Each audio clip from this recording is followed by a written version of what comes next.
Yan guys, good morning na pala. So, yan kakauwi ko lang kasi nagkabisihan din kami sa OR and yan tinawag sa akin to ng guard kanina around mga hapon na siguro or bandangan. Hindi ko na siya matanda kasi nga nagkabisihan kami sa OR, may procedure kami kaya hindi agad ako nakababa. Sabi ni Sir Guard sa baba.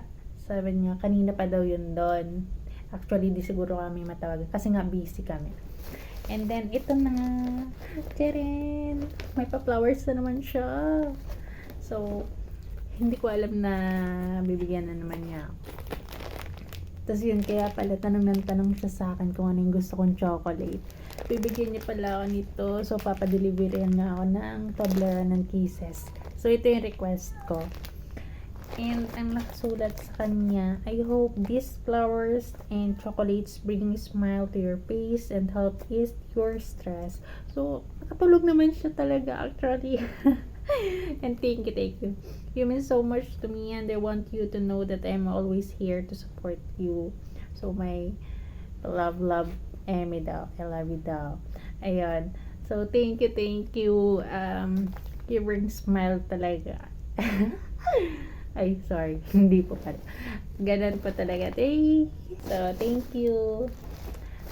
Actually, hindi na masyado ako dali-dali ako kanina pagbaba ko. And thank you. Thank you kasi from this gift, pangiti mo naman ako and napaka-supportive mo naman. Hindi naman obvious, diba? So, thank you. Kakaway ko lang. And yun, matutulog na ako later. Good night, guys. I hope you enjoyed. Bye-bye. Thank you pa sa nagbigay. So, sa tingin nyo, magtatayo na ba ako ng flower shop? Ayan, no? May dumagdag na naman. So, thank you. Thank you nga po pala dun kay Ate Ryder na siya rin yung nag-deliver sa akin last time na may pa-deliver na flowers. And I'm so happy na with that kind of gift nagagawa niyo mo nag-deliver sa akin kahit na wala kaming away and for relieve stress lang. So thank you po. Thank you, ate.